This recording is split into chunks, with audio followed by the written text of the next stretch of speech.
know why it doesn't run. Dave, how you doing today? Just, you know, helping Trev with his... Nice. Oh yeah. All right guys, so today is the day we're pulling out the Sleeper Civic. I've had it in the container for a little while, probably about 2 years, year and a half. It's been a long time. So this is how, this is a 40-foot container, and we had 3 cars in here at one time. Had Adam's S13, some other stuff right here, but in order to get 3 cars, basically had to pull up the back of this thing and pull the nose under the other one. So these straps have been holding on good for a couple years now. So now we just got to figure out how we're gonna lower it down and get it out and see if this thing will fire up and move. Sketchy, but we got it down. So what I did is, this is like an extension for the 2-post lift. I stuck it on the end of that, went to the pinch weld, lowered it down a little bit, put some more tension, lowered it down a bit. Eventually got it to right here. So here's our final lower. This is the first time this thing's been on the ground in probably a year and a half or 2 years. It's been a while. So I'm gonna go ahead and throw the jump box on it. I need to plug in a different ECU to it, throw a tune on it. Probably go ahead and put some air in the tires, roll it out back, or roll it outside of the container, and see if this thing starts. All right guys, so we got it out of the container. The jump box is hooked up to it. We got the Honda plugged in. I loaded up a tune on it. Turn on the ECU, look at that. Hold on, oh man, the GPS was working. Here, let's data log real quick. Give that the click. Look at that, we got TPS, we got map sensor, we got IAT. How you doing? Coolant temp. You think it's gonna start? I don't have it. Come on. Ooh. We have Oh, look at that. Go ahead.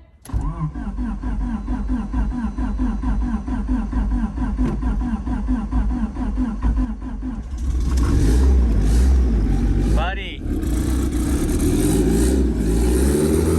That's it, huh? Freaking Sleeper Civic is back up and ripping.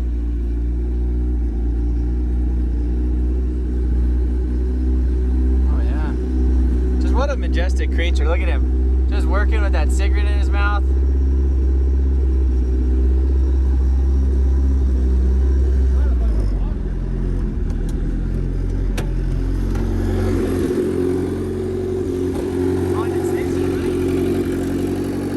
Well, it's been sitting for like a year. Alright guys, so I got the air fuel gauge right here that I'm getting ready to put back in here. O2 sensor, all that stuff, because we robbed it out of it a long time ago. And then I have this custom boost gauge. I think this is the oldest boost gauge I've owned. Is that like your B16? No, this was in my truck like forever, a long time ago. But when we put this in the Mercedes, this thing's gonna get maxed out probably, like all the way. Like come back around to itself probably. So we're gonna throw the wideband in here real quick, tie it to the ECU. Blake ran to the store real quick to grab a new battery. Sean's fixing over there. We're gonna see if this thing actually works. So this guy has a brand new battery in it. I went ahead, hooked up the wideband sensor, ran it through there. I don't have the boost gauge hooked up yet, but it is officially mounted in here. We'll make sure this thing works. Means my wiring's good. Crank it up. Ooh.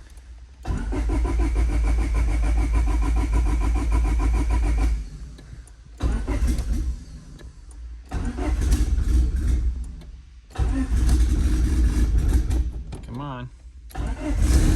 Oh, there we are. Brand new.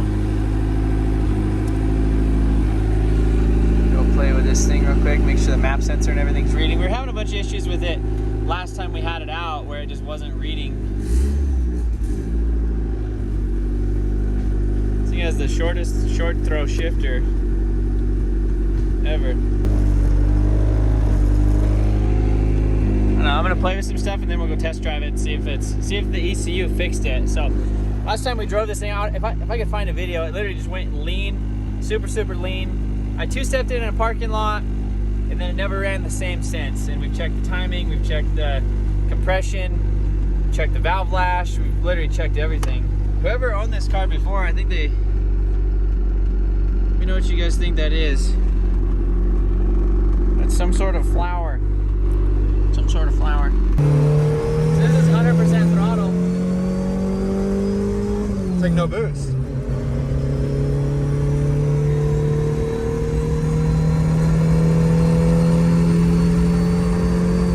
VTEC is even engaging and it does. Here, let's unlock the door. It's the sleeper Civic. You're gonna have to jump out. Oh, it's a race car. So, Race car. ridiculous. Look at this. Look, it's making no boost. We don't know why it doesn't run. No, it runs. Why is it not making any boost? We're like, it makes no boost. The turbo's good. There's no oil. What? It's like a post turbo filter. Hey, at least you know there's no rocks went into the engine. Yeah, it's like a filter. It's like an intercooler filter. So,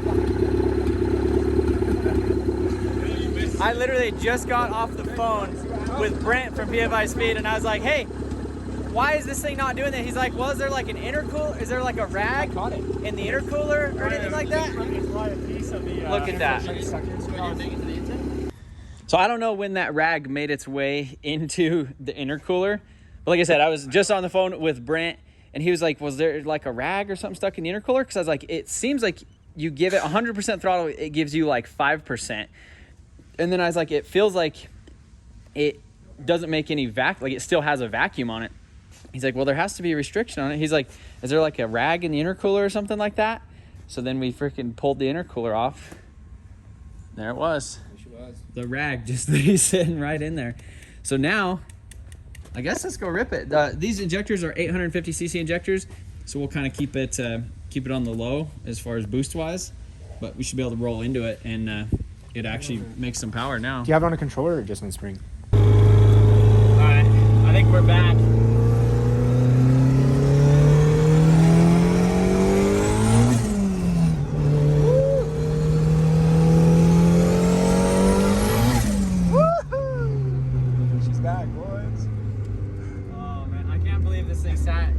Container for like almost a year because there was a freaking rag stuck in the intercooler. I was so mad at this thing. I just wanted to get rid of it. You almost sold it too cheap too. I was gonna sell it like super cheap because I couldn't figure it out.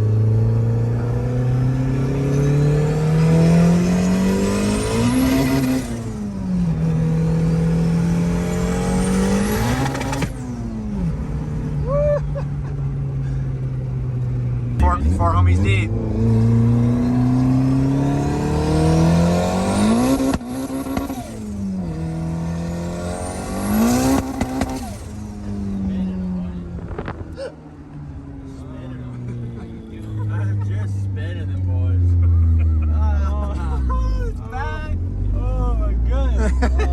I missed can't get traction if we tried. Even with four homies, huh? Gotta do a highway pull at like 60.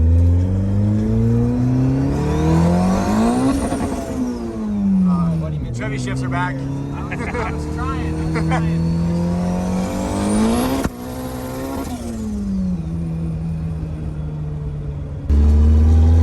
Yeah.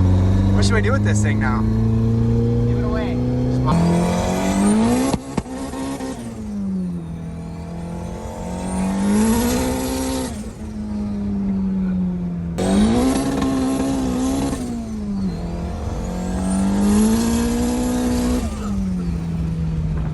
Starts to grip up in third.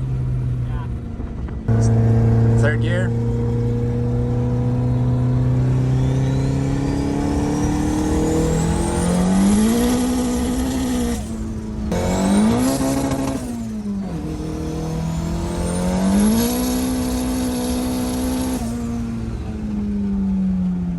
See, that's where it's like spinning but gripping at the same time. All right, guys, so that is the Sleeper Civic. We have the bumper, we have a hood way up there somewhere. Plans are to get this thing basically looking like a sleeper. So I want to modify this intercooler, scoot it over, get it kind of centered, play with the intercooler piping, do the down pipe and everything for the turbo, and then we actually have a 2.5 inch like cutout exhaust, like an electronic cutout. And this thing has a full exhaust on it too, just an OEM, like the little pea shooter thing that comes out the back. So we have that little thing. So essentially when you start this thing and you're cruising it around, you could just have it on the old stock exhaust. And then right after, you know, if you want to do a pull, we could have it on an electronic switch or whatever. Basically, it'll just open up the exhaust and then it's kind of straight piped essentially with a dump down underneath the car somewhere. Pretty stoked on this thing. I seriously cannot believe that there was that stupid rag in there. I think for some reason we had the intercooler off or we had the turbo off of it. And then we put another turbo back on it, but we had a rag stuffing in the intercooler to keep the dust out of it. And then now it rips. Now it rips. That's the first time you've been in a turbo Honda in what, like 5 years probably? Well, other than that one. Oh yeah, I gave you a ride in that one. Yeah. So, but yeah, there she is. Well, that is it. We successfully brought back the Sleeper Civic. Look forward to some more content with this over the next couple of weeks. We have a lot of stuff to do. We're going to try to get this thing painted. Hopefully by the end of this week, we're going to get this thing prepped for the Cletus and cars and then figure out something to do with this. But I don't know. See you guys later.